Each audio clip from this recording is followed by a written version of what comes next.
Assalamualaikum warahmatullahi wabarakatuh. Kami dari kelompok 12. Perkenalkan, nama saya Tia Samsabila. Nama saya Ida Ramyani Putri. Di video ini kami akan menjelaskan materi bab 15. Materi bab 15 yaitu analisis kontrak berjangka. Pertama, pengertian kontrak berjangka. Kontrak berjangka atau futures itu merupakan perjanjian yang mengikat dua pihak untuk membeli atau menjual suatu aset dasar, underlying asset, seperti saham, indeks saham, atau surat utang pada harga tertentu dan dalam jangka waktu tertentu di masa yang akan datang sebagaimana dengan yang telah disepakati sebelumnya. Perbedaan dengan saham.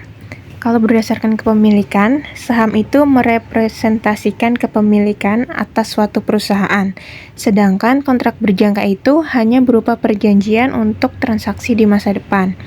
Kalau berdasarkan cara penyelesaian transaksi, perdagangan saham dilakukan secara langsung atas asetnya, sedangkan kontrak berjangka itu seringkali diselesaikan secara tunai.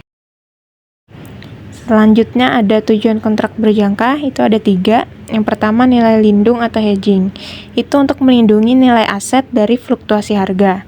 Yang kedua, spekulasi untuk mencari keuntungan dari pergerakan harga di masa depan. Yang ketiga, arbitrase untuk mencari keuntungan dari perbedaan harga aset di pasar yang berbeda. Pertama, kontrak berjangka sebagai hedging. Itu ada 2 posisi hedging yang biasa dilakukan investor, yaitu ada posisi long sama posisi short.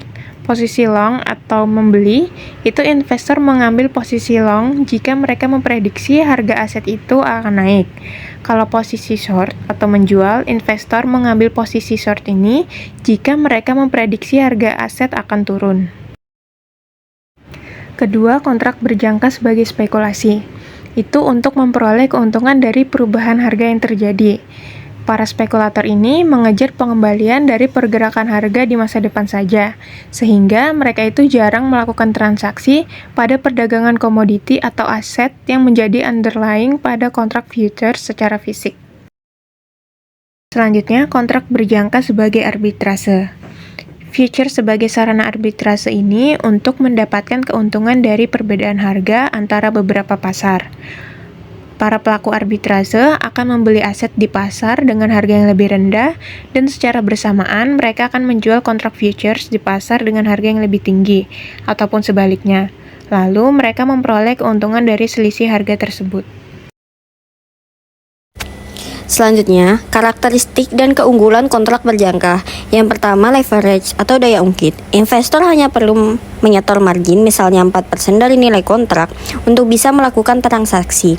Yang kedua, penyelesaian tunai atau cash settlement. Penyelesaian dilakukan dengan membayar atau menerima selisih antara harga kontrak dan harga pasar saat jatuh tempo. Yang ketiga, perdagangan dua arah. Investor dapat memperoleh keuntungan baik saat harga naik maupun saat harga turun. Yang keempat, mark to market. Keuntungan dan kerugian dihitung setiap hari berdasarkan harga pasar dan dilakukan penyesuaian margin oleh lembaga clearing. Mekanisme dan fungsi bursa kontrak berjangka. Semua aktivitas dalam transaksi kontrak future yang sudah terstandarisir dilakukan dalam bursa yang terorganisir dengan bantuan sebuah lembaga clearing. Perdagangan dalam bursa kontrak futures akan berfungsi sebagai 1.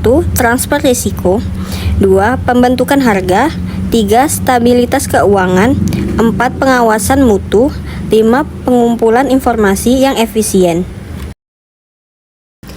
Penilaian kontrak berjangka. Ada 3 komponen utama yang perlu diperhatikan dalam penentuan harga future yang wajar dalam posisi equilibrium, yaitu 1. Harga aset yang menjadi patokan di pasar, 2. Yield yang bisa diperoleh sampai dengan settlement date, 3. Tingkat suku bunga untuk meminjam atau menabung dana sampai dengan settlement date.